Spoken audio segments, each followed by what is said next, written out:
Hello, my name is Michael. I'm the manager at Custom Collision in McMinnville, Tennessee. I've been in the collision industry for about 30 years, and I've been here at Custom Collision for about a year. As I said before, I've been in the collision industry about 30 years, and over that time span, the equipment has certainly changed.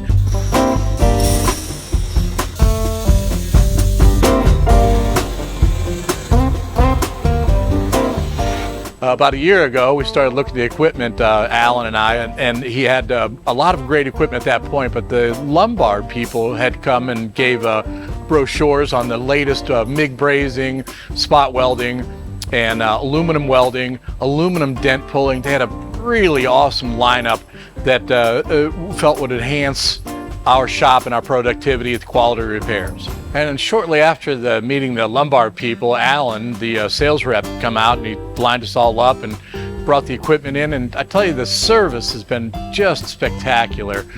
Training on the equipment, follow up. He's out every few weeks just to try to make sure that the techs know what they're doing. And Lombard offers that equipment and the service to back it up, training, all the above. Very good. We look forward to doing a lot of business with them in the future.